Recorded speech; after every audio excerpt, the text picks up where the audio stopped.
if you truly believe there's an existential threat, you have one of two ways to approach this. And if you aren't aware that the second one exists, you will default to the first one, which can put you through some storms, so to speak, some emotional storms. Because the default is to supply anecdata for yourself. And as humans, we tend to be negative.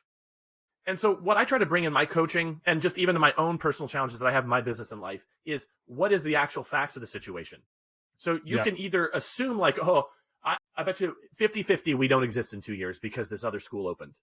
Okay, well, that's data, but it's not based on anything. So what data can we actually look at? And that's really the point here.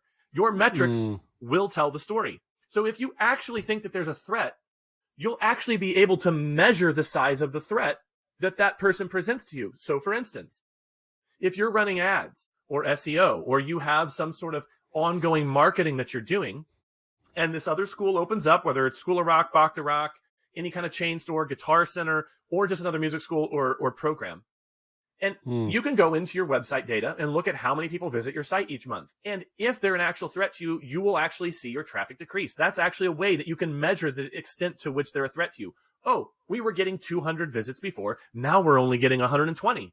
That's the size of the threat they are. Similarly, you can look at all parts of the funnel and measure the size of the threat that they are. If your ads before, and now I'm going to get kind of nerdy here, but I'm not going to go too deep into this. Let's say you're running Google ads, which I think every school in America should be running if you're wanting growth. You can actually measure what's called your impression share. There is a column that you can add to your campaign called competitive metrics. And one of the metrics is, how much are my ads getting shown versus the number of times they could have been shown given how many people are searching for this. You can actually see that number. And there are things you could do that if that number dropped, to shoot it right back up to maximum again. And I know how to do that, and I've taught schools how to do that. So you can actually see how many times your ads aren't being shown versus your competitors' ads are being shown. Now, obviously, you can't do that on every platform, but that's one that you can do on Google. But the larger point that I'm trying to make here, not to get too nerdy or in the weeds, is that you can actually measure the impact that their presence has on you. If before you were measuring and you were getting 12 contacts on average a month and it drops to 8, then you actually know, and you can project out, oh, their presence here is going to cost me this, or the new normal will be this based on what I'm seeing in all these metrics. But here's the thing. This is the punchline, Nate, to all of this.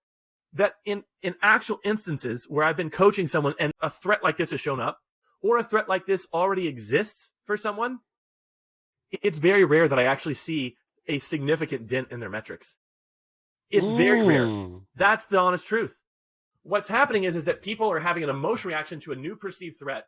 They're supplying anecdata that isn't really grounded in reality as to how big that threat is. And then they don't have a metric system in place to actually measure the true extent of what that threat is. It could be worse, but most of the time it isn't. And again, most of the time for schools that actually start measuring their metrics, and this is the final punchline, for schools that actually start measuring their metrics, more often than not, the biggest threat that a school owner has is themselves.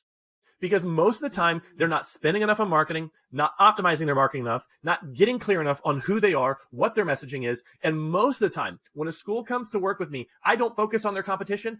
I almost exclusively focus on all the ways that they're dropping the ball themselves and help them move to correct those problems. And we see a lift in their numbers that had nothing to do with the competition around them that already existed, and future-proofed them from any other competition coming in.